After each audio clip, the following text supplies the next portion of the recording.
Boa noite, canal Uivos inscritos. Me chamo Adriano. O relato a seguir é de minha falecida avó, Dona Salustiana. Na época do ocorrido, minha avó morava no sul de Minas Gerais. Foi na década de 70. Enquanto viva, minha avó repetia essa história para todos como forma de alerta. Bom, minha avó na época tinha 2 amigos homens. Eram amigos de infância.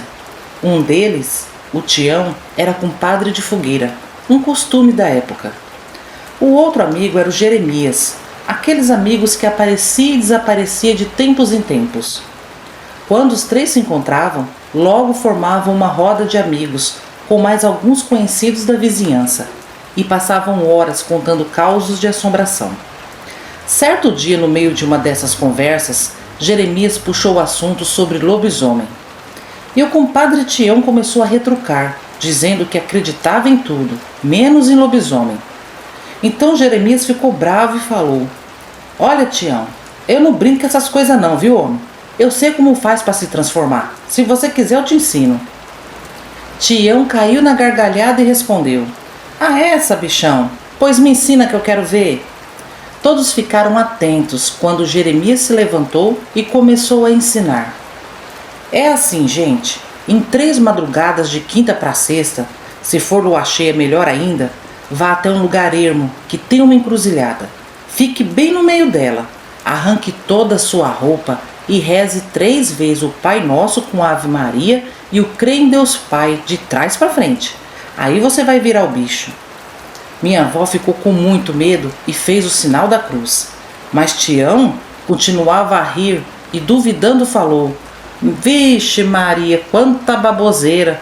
Eu vou fazer só para provar para vocês que isso tudo é mentira e não existe lobisomem. Isso é folclore, gente." Bom, passou-se alguns dias, Tião foi fazer exatamente o que Jeremias ensinou. Segundo ele contou a minha avó, foi perda de tempo. Não sentiu nada e disse que Jeremias era um fino mentiroso e um doido.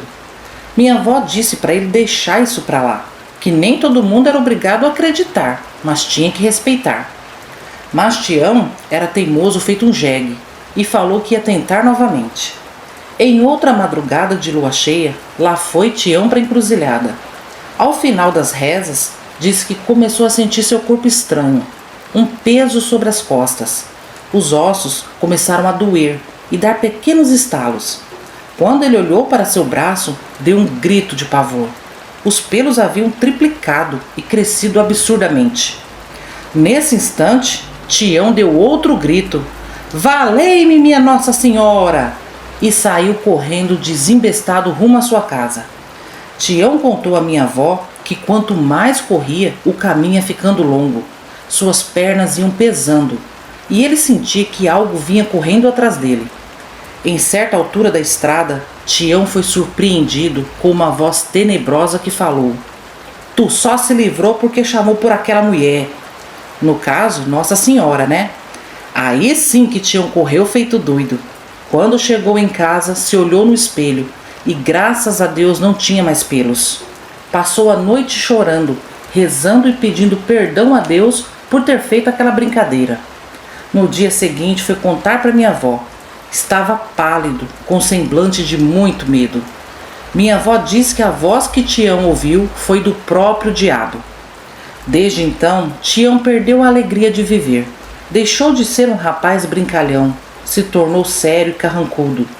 E pediu que minha avó não contasse aos outros amigos o que tinha se passado. Bom, se é verdade ou não o que Tião passou, eu não sei.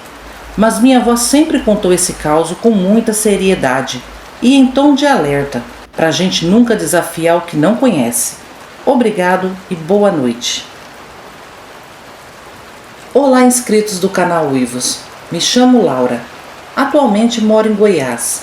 Irei contar uma experiência terrível que meus pais tiveram com o lobisomem. Para quem acha que lobisomem não existe, presta atenção nesse caso. Foi em meados de 85. Meus pais recém-casados haviam acabado de ter o primeiro filho, o primeiro de 10. Eles são naturais de Codó, Maranhão. E lá existem muitas lendas, principalmente sobre lobisomens. Meu pai era muito mulherengo e fanfarrão. Costumava sair do trabalho e ficar na cidade até tarde. Minha mãe, de resguardo, ficava sozinha com o bebê. A casa era de pau a pique, sem segurança alguma. As portas e janelas eram escoradas com madeira velha. Até então, nada de assustador ou estranho havia acontecido. Mas depois que minha mãe ganhou o bebê, começou a notar que os cachorros ficavam alvoroçados quando escurecia. Latiam a noite toda, como se estivessem espreitando alguma coisa. Nas primeiras noites, ela não deu muita importância, até que certo dia, assim que amanheceu, ela resolveu ir olhar com calma o terreiro, para ver se tinha algum bicho escondido por lá, tipo um tatu. O terreno era grande, cercado de arame farpado. Nesse dia ela achou pegadas grandes, bem perto da cerca. Ficou muito assustada, pois não conhecia nenhum animal da região que tivesse pegadas tão grandes. Então ela foi até a casa dos vizinhos mais próximos saber se tinha aparecido pegadas em suas terras também. E em alguns sítios, sim, e os moradores disseram que poderia ser um lobo-guará. Mas minha mãe não acreditou nisso, pois as pegadas realmente eram enormes. Bom, ela ficou em alerta. Passado alguns dias, ela começou a sentir que algo ruim ia acontecer. Ela sempre teve pressentimentos. Em certa madrugada de lua cheia, ela não conseguia dormir. Estava inquieta. Os cachorros também não paravam de latir e rosnar para alguma coisa. Parecia que estavam com medo. As galinhas começaram a cacarejar. Foi quando ela ouviu algo caminhando lentamente em direção à porta. Ela segurava o bebê que dormia e não teve coragem de se aproximar da porta para ver o que era. De repente, um som de tiro ecoou bem próximo à casa, e o que estava lá fora saiu correndo bem rápido e os cachorros foram atrás. O bebê acordou e começou a chorar. Minha mãe, mesmo assustada, fez de tudo para o bebê ficar quietinho. Ela tremia da cabeça aos pés. Não pregou os olhos naquele restante de madrugada. Ficou em total alerta, mas não ouviu mais nada estranho lá fora. Quando o dia amanheceu, meu pai chegou de mais uma noite de farra.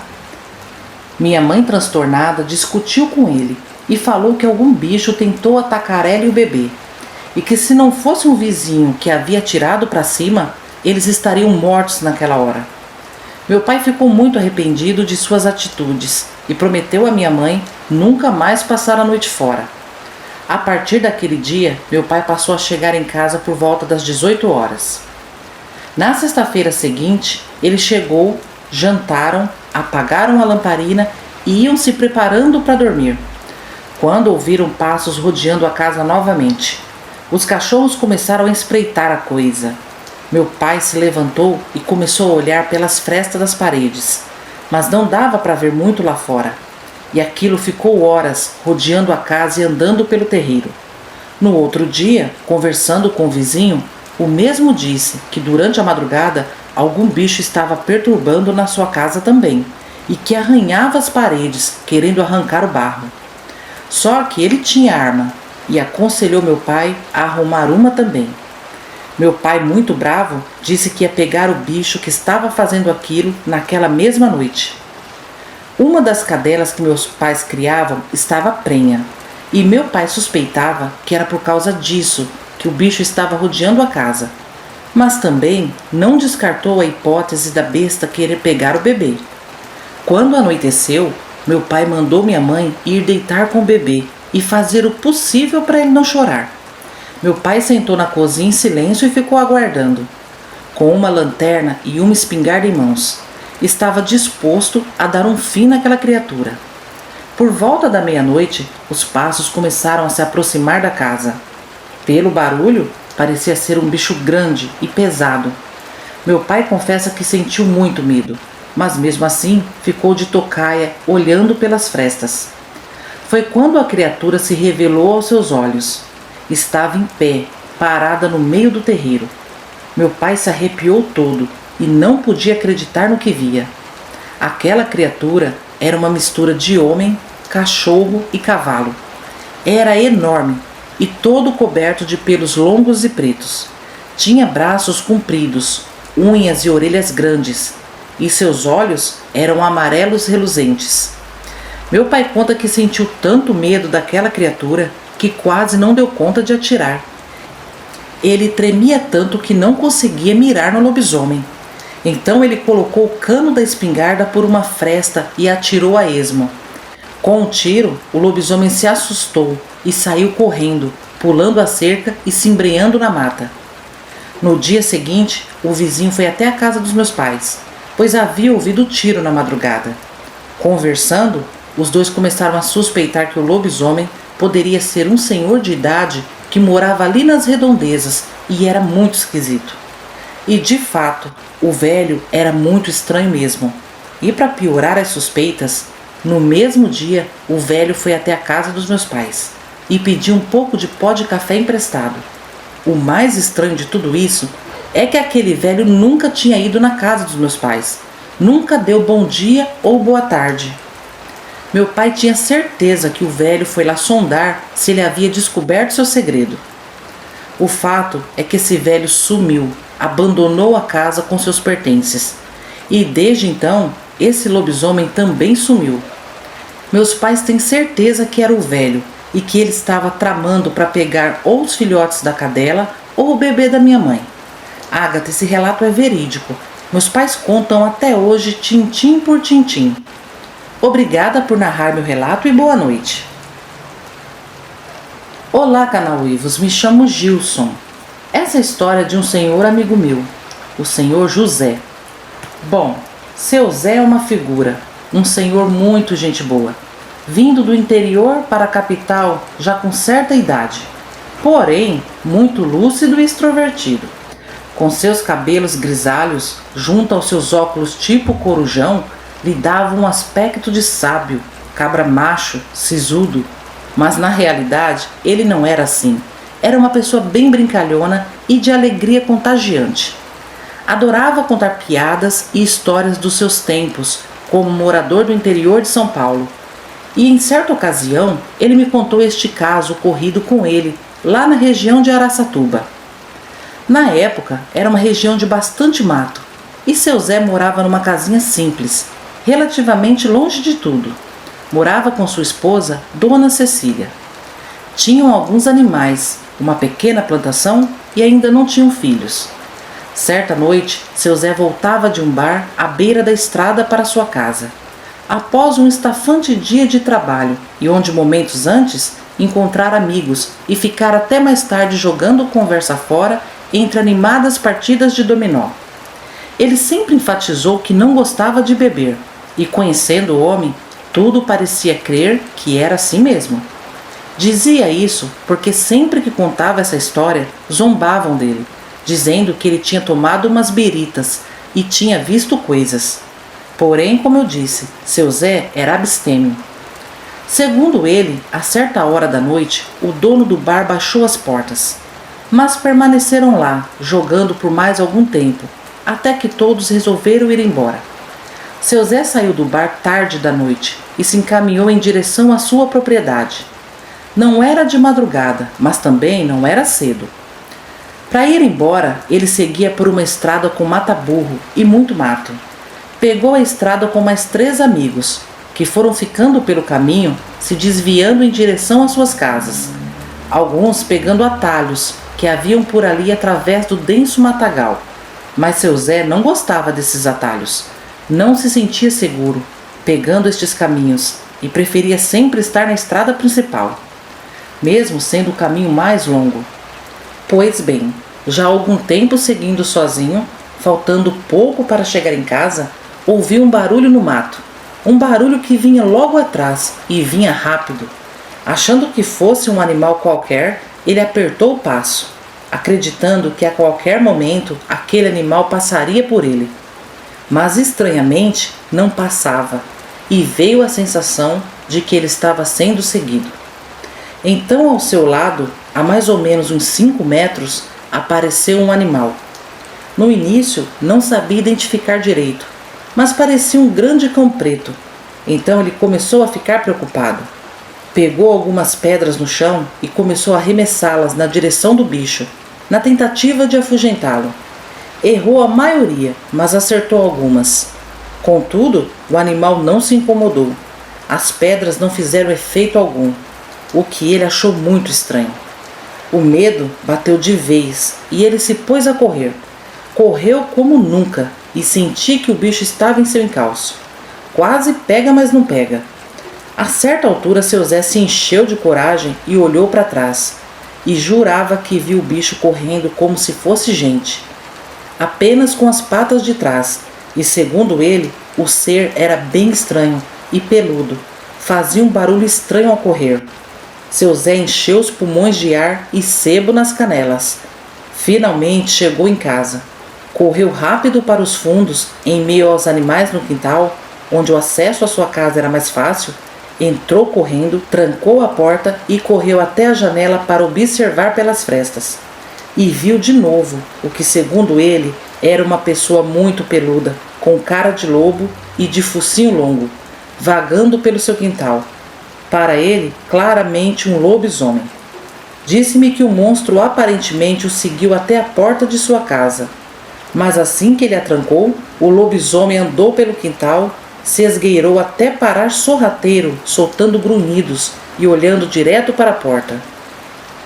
Sua esposa, que estava lhe esperando, saiu do quarto, perguntando o que estava acontecendo, quando se deparou com seu Zé, com os cabelos totalmente em pé, literalmente. Na época do ocorrido, ele tinha bastante cabelo ainda, e ela confirmou essa história. Disse que demoraram 3 dias para os cabelos de seu Zé baixar e voltar ao normal. Disse que o homem tremia e, com a voz embargada, contou que tinha um lobisomem no quintal, a poucos metros da porta, e que o bicho o perseguiu na estrada. O lobisomem ficou ali no quintal por um bom tempo, na espreita, até que começou a amanhecer e ele foi-se embora seguindo a direção da estrada e entrando no mato. Depois disso, seu Zé nunca mais se aventurou chegar em casa tarde da noite. Sempre voltava cedo.